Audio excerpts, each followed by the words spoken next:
লোকসভা নির্বাচনের আগ মুহূর্তে মহাকাশ গবেষণায় বড় অর্জনের ঘোষণা দিলেন ভারতের প্রধানমন্ত্রী নরেন্দ্র মোদী। জাতির উদ্দেশ্যে দেয়া ভাষণে তিনি জানান, স্যাটেলাইট ভূপাতিত করার ক্ষেপণাস্ত্রের সফল পরীক্ষার কথা।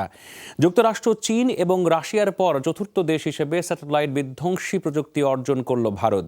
তবে এই পরীক্ষার সময় নিয়ে উঠেছে প্রশ্ন। এর পাশাপাশি ভারতের রাজনীতিতে কথার লড়াই চলছে রাহুল গান্ধীর অর্থনৈতিক পরিকল্পনা নিয়ে। আসন্ন লোকসভা নির্বাচনকে কেন্দ্র করে যখন নির্বাচনী প্রচার প্রচারণা তুঙ্গে, তখন কোনো ধরনের পূর্ব ঘোষণা ছাড়াই হঠাৎ জাতির উদ্দেশ্যে ভাষণ প্রধানমন্ত্রী নরেন্দ্র মোদীর। ঘোষণা দেন মহাকাশ প্রতিরক্ষা ব্যবস্থার অংশ হিসেবে স্যাটেলাইট বিধ্বংসী ক্ষেপণাস্ত্রের সফলতার। দুনিয়াকে 3 দেশ সক্রিয় স্যাটেলাইট ভূপাতিত করতে সক্ষম হয়েছে আমাদের ক্ষেপণাস্ত্র।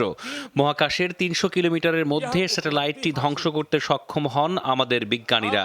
আজ থেকে মহাকাশ পরাশক্তির দেশ হিসেবে চিহ্নিত হবে ভারত। जिसने आज यह सिद्धि प्राप्त की है। এর ফলে বিশ্বের চতুর্থ দেশ ভারত, যার স্যাটেলাইট বিধ্বংসী ক্ষেপণাস্ত্র সক্ষমতা রয়েছে। এর আগে যুক্তরাষ্ট্র, রাশিয়া এবং চীন স্যাটেলাইট বিধ্বংসী ক্ষেপণাস্ত্রের সফল পরীক্ষা চালায়। এদিকে রাহুল গান্ধী ঘোষিত অর্থনৈতিক পরিকল্পনা নিয়ে উত্তেজনার পারদ ভারতীয় রাজনীতিতে। বিজেপির অভিযোগ, মিথ্যা আশ্বাস দিয়ে ভোট টানতেই এ ধরনের পরিকল্পনা ঘোষণা করেছেন রাহুল।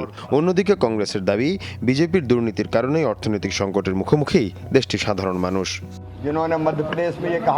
এর আগে রাহুল গান্ধী বলেছিলেন, মধ্যপ্রদেশের কৃষকদের ঋণ মৌকুফে প্রত্যেককে 2 লাখ রুপি দেবেন, অথচ এখন পর্যন্ত একটা রুপিও দেওয়ার ব্যবস্থা করেননি তিনি। এখন আবার দারিদ্রতা দূর করার পরিকল্পনা ঘোষণা করেছেন। আসলে এটাও মিথ্যা আশ্বাস। मुख्यमंत्री हट जाने चाहिए थे कि मकसद कुछ और था और भाषण कुछ और। বিজেপির উচিত নিজেদের দিকে আগে তাকানো। জনগণের টাকা চুরি করে বিদেশে পাঠিয়েছে তারা, আবার নোট বাতিল করে সাধারণ মানুষকেই বিপদে ফেলেছে। চৌকিদারি চোর হয়ে এখন দোষারোপ করছে অন্যকে। कुछ चौकीदारों ने देश से गद्दारी की। এদিকে নরেন্দ্র মোদীর বায়োপিক পিএম নরেন্দ্র মোদীর জন্য চলচ্চিত্রের 4 প্রযোজকের বিরুদ্ধে নোটিশ পাঠিয়েছে ভারতীয় নির্বাচন কমিশন। এর আগে সিনেমাটির বিরুদ্ধে আচরণবিধি লঙ্ঘনের অভিযোগ করে কংগ্রেস। সেটি খতিয়ে দেখতেই পাঠানো হয় নোটিশ। মীর মুশফিক আহসান, যমুনা নিউজ।